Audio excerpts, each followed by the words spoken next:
My fellow Nigerian brothers, sisters, and friends of Nigeria, I address you today in my last assignment as a democratically elected president of our great and well-endowed nation, with a deep sense of gratitude to God, a great deal of appreciation to the Nigerian people, and a modest sense of fulfillment. Today, we mark and celebrate another peaceful transition of power from one elected government to another in our steady march to improve and sustain Nigeria's democracy. This year, we witnessed the most keenly contested presidential elections since the First Republic, and this demonstrates that our democracy is getting better and more entrenched with each election.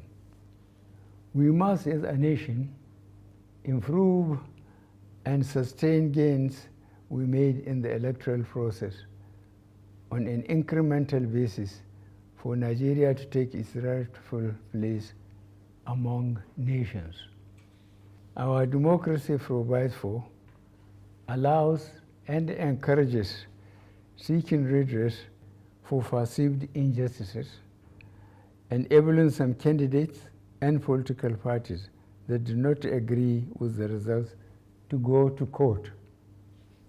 Irrespective of the outcome of the various cases, I urge all parties involved to accept the decision of our courts and join hands to build a better Nigeria. I salute the doggedness and resilience of all the presidential candidates and their political parties for believing in our judicial system by taking their grievances with the election results to court. In the course of the campaigns, we had argued and disagreed on how to make Nigeria better, but we never disagreed or had any doubts that Nigeria has to be better. As your president, I call on all of us to bring to bear the strengths of our individualism, the power of our unity, the convictions of our beliefs, to make Nigeria work better and together with one spirit and one purpose. To my brother, friend, and fellow worker in the political terrain for the past 10 years, Asuwaju Bola Ahmed Tinubu, I congratulate you on the realization of your dream, which was propelled by a burning passion to put Nigeria among the leading nations of the world. You have indeed worked for this day, and God has crowned your efforts. I have no doubt that your passion for excellence, reliance on competence, fairness in relationships, commitment to equity, loyalty to the country, and desire for Nigeria to be globally relevant would come through for you under God's guidance as you lead our country to levels higher than I am leaving. You are the best candidate among all the contestants, and Nigerians have chosen well. The last 8 years have been an exciting experience in my desire and commitment to see a Nigeria in which public goods and services are available and accessible within a united, peaceful, and secure nation. Fellow Nigerians, on the strength of your overwhelming support for me and my political party, I started this journey with a great deal of promise and expectation from you. I never intended to be just politically correct, but to do the correct things that will make meaningful impact on the lives of the common Nigerian. This high expectation was not misplaced because, like the ordinary Nigerian, I had grown tired of watching the country progressively moving away from the path of correctness. To ensure that our democracy remains resilient and our elected representatives remain accountable to the people, I am leaving behind an electoral process which guarantees that votes count, results are credible, elections are fair and transparent, and the influence of money in politics reduced to the barest minimum, and Nigerians can elect leaders of their choice.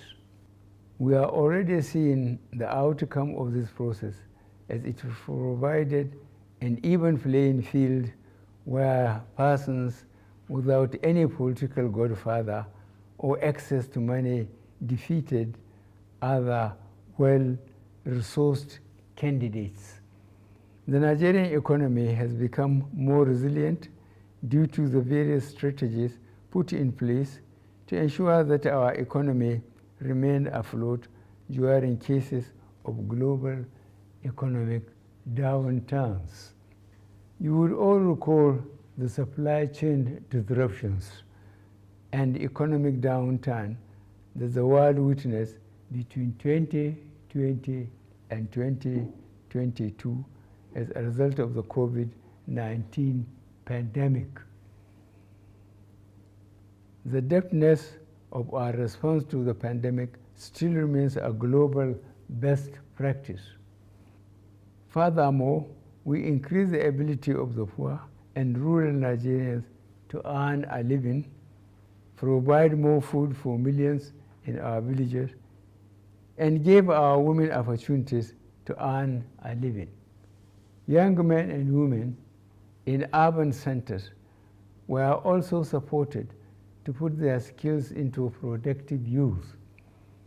Our administration also provided an enabling environment for the private sector to engage in businesses for which their return on investment is guaranteed. The private sector proved a strong partner in our drive to build a resilient and sustainable economy, as evidenced by the growing number of turnkey projects in various sectors of the economy. In the course of revamping the economy, we made some difficult choices, most of which yielded the desired results.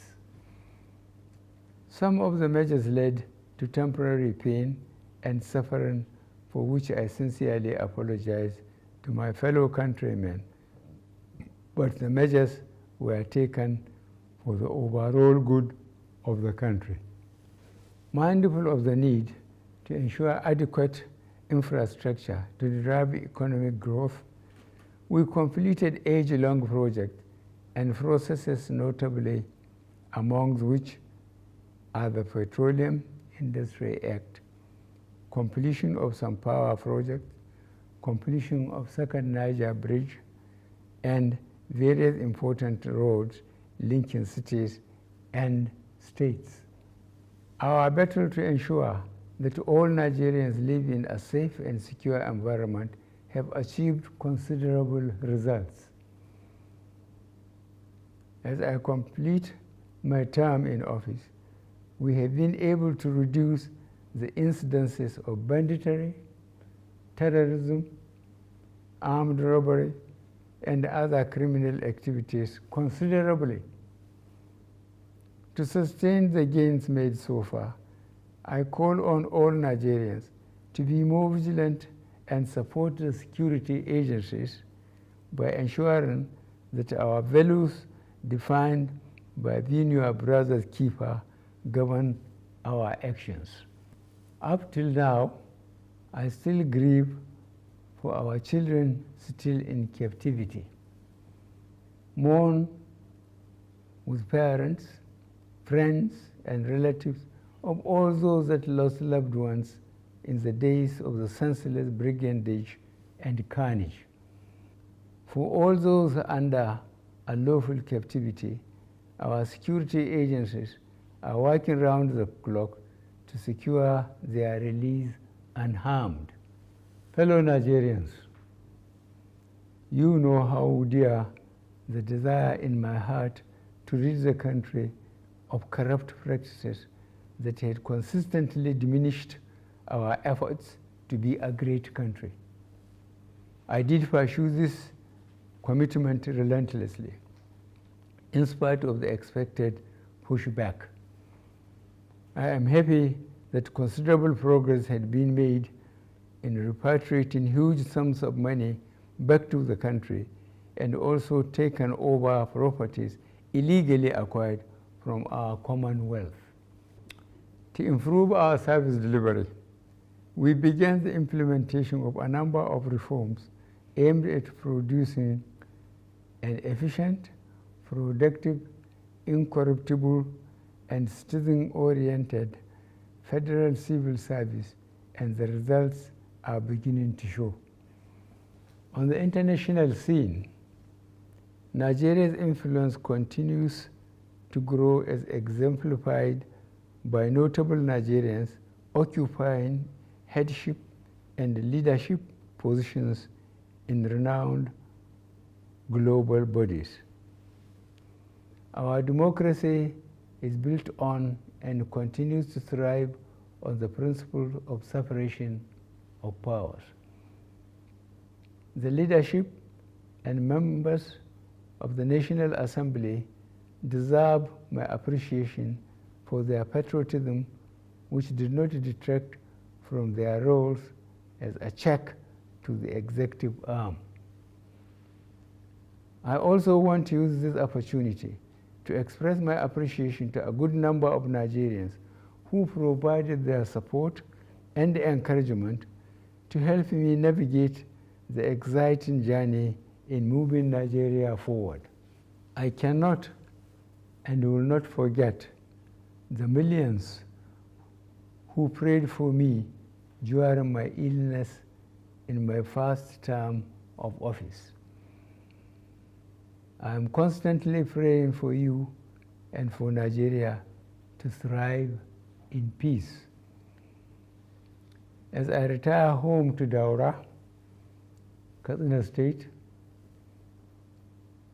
I feel fulfilled that we have started the Nigerian rebirth by taking the initial critical steps, and I am convinced the incoming administration will quicken the pace of this work to see a Nigeria that fulfills its destiny to be a great nation.